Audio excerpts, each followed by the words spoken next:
সারাদিন রোজা রেখে ইফতারে এমন মজার খাবার খেলে কেমন লাগবে বলেন তো। আজকে কিন্তু ঘরে বানানো ক্রিস্পি চিকেন টাকোস আর রাজমিঠাই জিলাপি দিয়ে একদম জমে গিয়েছিল ইফতার। আসসালামু আলাইকুম সবাইকে, কেমন আছেন আপনারা? আজকে শেয়ার করবো আমার একটা ছোট ডেইলি ব্লগ। সেরি থেকে শুরু করে ইফতার পর্যন্ত দিনটা কেমন কাটলো। সাহারিতে আমি ঘুম থেকে উঠে আমি একটা শরবত বানাই খাই, যার মধ্যে আমি হচ্ছে ইসুপুল, টোকমার দানা আর হচ্ছে চিয়া সিড দিয়ে খালি পেটে এটা খেয়ে নেই। এটা খাইলে আমার কাছে খুব রিফ্রেশ লাগে আর পেটটা আমার কাছে মনে হয় ভরা ভরা লাগে। সাহারিতে আমার মাঝে মাঝে এমন হয় যে কিছুই খেতে মন চায় না, কারণ হচ্ছে ঘুম থেকে ওঠার সাথে সাথে আমার পেটে কিছু যায় না। তো তখন আমি খুব সিম্পল একটা জিনিস বানিয়ে খাই, সেটা হচ্ছে শসা, টমেটো, গাজর কেটে নেই, তারপর একটু টক দই আর তার সাথে 2টা ডিম, আর ওপর থেকে হচ্ছে একটু ব্ল্যাক পেপার আর লবণ দিয়ে দেন হচ্ছে আমি সব কিছু ভালো মতো মিক্স করে খাই। আমার কাছে এটা বেশ মজা লাগে।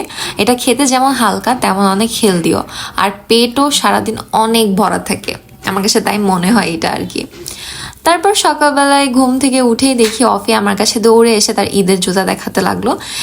ও এবার একটা হিল কিনে, সত্যি বলতে অনেক সুন্দর হয়েছে। ওর ড্রেসগুলাও একদম প্রিটি, ইনশাল্লাহ পরলে ওকে অনেক সুন্দর লাগবে। তারপরে আমার ছোট বাবাটার সঙ্গে একটু টাইম স্পেন্ড করলাম, তাকে আদর করলাম, কোলে নিলাম।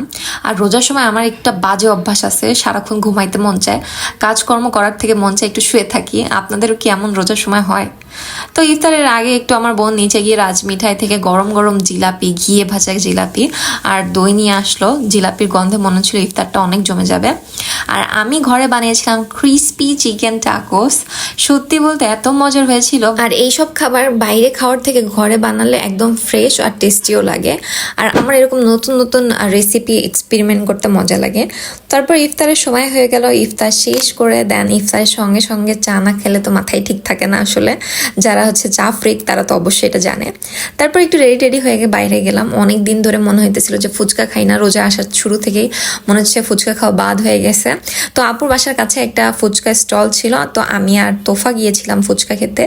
দেন ফুচকাটা খাওয়া শেষ করে দেন বাসার জন্য সিপি থেকে চিকেন ফ্রাই নিয়ে গেলাম। এই চিকেন ফ্রাই মেনলি আমার বোনরা অনেক পছন্দ করে, বাট সিপির চিকেন ফ্রাই আমার কাছে তেমন একটা মজার লাগে না, বাট এই চিকেন পপস্টিকটা আমার বেশ ভালো লেগেছে। আর আজকের মতো এখানেই শেষ করছি আমার ছোট্ট ডেইলি ব্লগটা। আশা করছি আপনাদের ভালো লাগবে, আর যদি ভালো লাগে লাইক, কমেন্ট এন্ড শেয়ার করতে ভুলবেন না। সি ইউ সুন ইনশাল্লাহ।